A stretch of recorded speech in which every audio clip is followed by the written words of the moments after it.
Good morning, site managers. Today we're on Jurassic World Evolution 2 and we're making a new Site B, which we're going to be calling Operation Site B.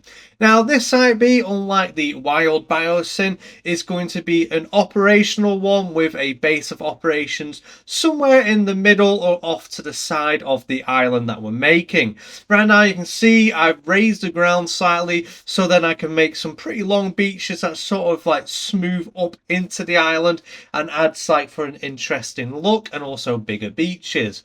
Right now as well, you can see I'm making a slight mountain range because this side of the island I want kind of hilly, and I also want a river running through the middle of it. And my idea to do is like have a dam that sort of lets the water go over. I can see in the background right now I'm making like the simple part of the dam. Usually I'd make these a lot taller because it does add to the effect and makes it look very dam-like, but I only wanted a short, sort of like not as tall, so I don't want to be messing around the ground too much, making too much like height and terrain. So I made it pretty small, and the way I did it was just using paths and then loads of rocks around it, so the water's got something to break through. Obviously, we don't have like the actual capabilities of making an actual real looking dam. Like I said, more height does add a better look to them, but like I said, with this Site B, I don't want too much. I've already got the hills around the side. I want this sort of valley looking thing that the river runs through,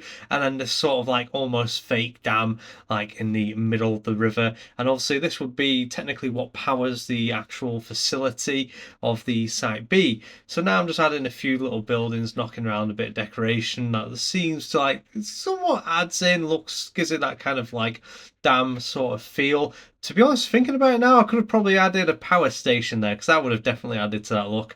But never mind, I can always go back to it and redesign the staff area. But I'm pretty happy with what it looks like right now. And then that'll just be something to do in the future and something to show off, because I'm probably going to add a few different things to this island. I might add another base of operations and very small things here and there on the island just to give it an interesting look. So I only have two hatcheries on this like little facility here, which I'll be mainly either letting them out right there or flying them to certain parts of the island. As well, I have like the aviary there as well, so then we can add any flying creatures we would like to the island. uh, I made most of this and then realized, oh yeah, I don't have anywhere to like dart the dinosaurs or anything like that if I do need to, especially if I want to move them around and things like this. But mainly I'll just be letting the dinosaurs do their own thing as it is a Site B. I haven't massively decorated this at all, really. I just added a few plants here and there, and then plants around it with a few rocks, just to make sure they're not squeezing in past the aviary and into the actual fenced off area. In here, I'm just going to add some Dimorphodons as my little pets, because I do like watching Dimorphodons. And with it being only a small area, I didn't want anything big in there, and rather than just leave it plain, just added them in. So you can see now I'm making the fake waterfall. So all I'm doing is just a few levels of water and then adding rockery all the way down, so it looks like the water trickles through the rocks, and that's why you can't see it. Mainly because there is no waterfall effect that we have placeable in game.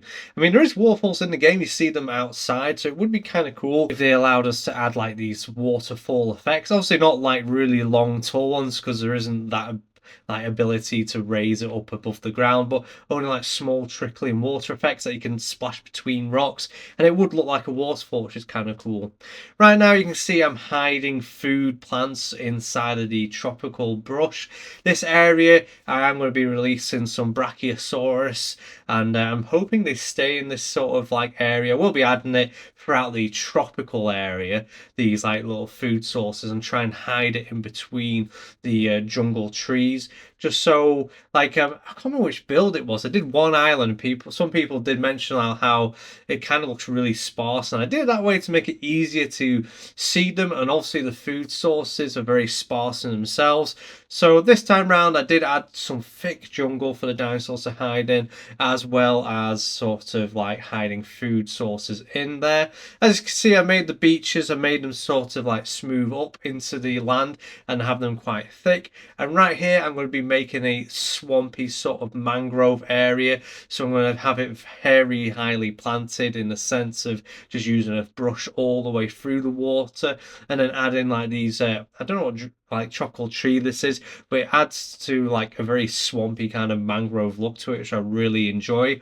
So then I'm going to add like a few little plants here and there just to make it so it's not like too bare, but then it does look like it's quite a swampy area, and that's the kind of look I was going for. And then a bit later on, you'll see I'll put a Spinosaurus in there that somebody has asked for, and it looks really cool in that area.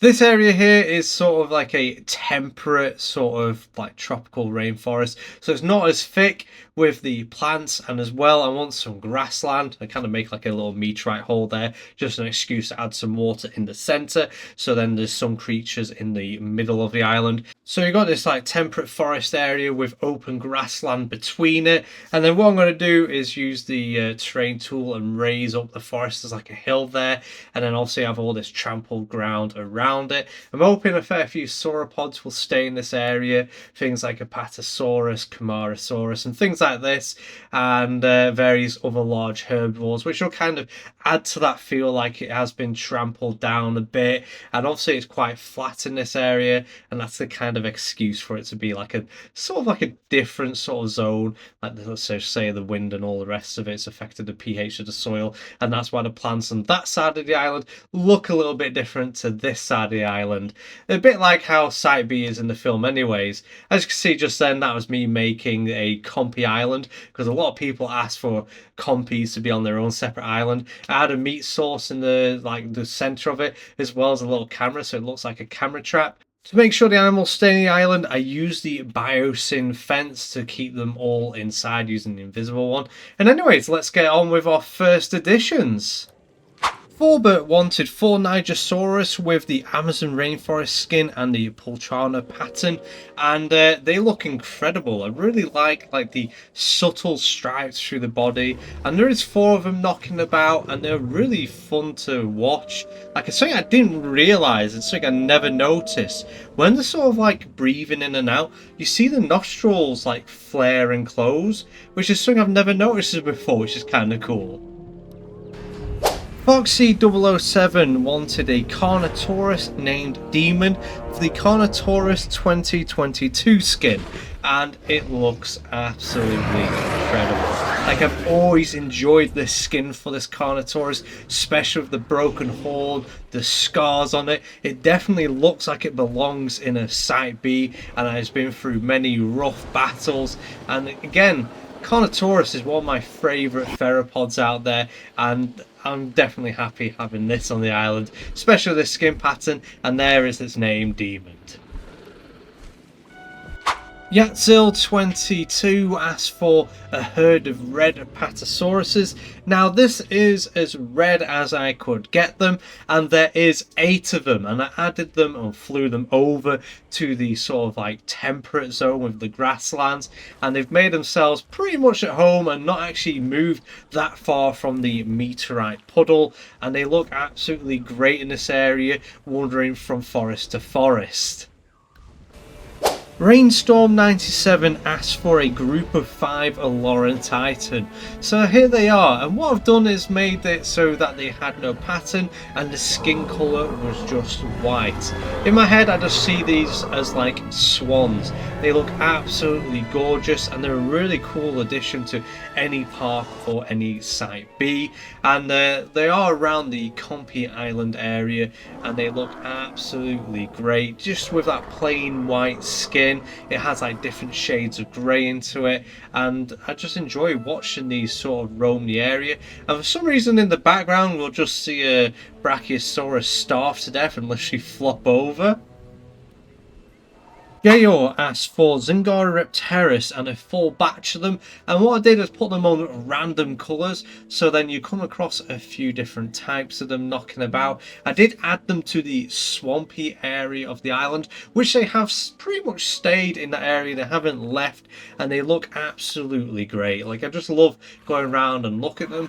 One of my favourites is this sort of like greeny yellow, and I kind of really want to name it Lemon, because it does have that kind of unripe lemon look to it. But yeah, great addition to the island.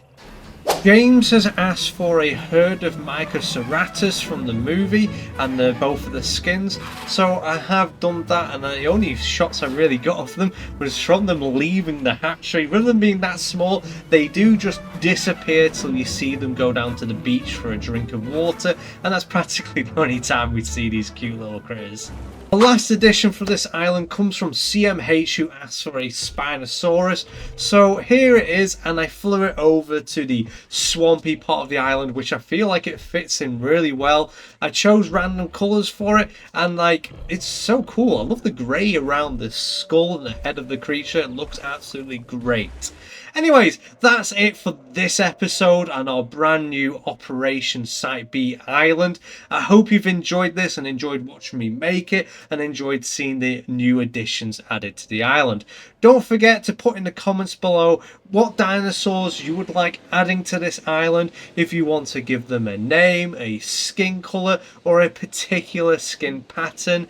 I'll look forward to seeing them and adding them to the island. And as always, thank you for watching. I hope you have a great day. Until next time, I'll see you later.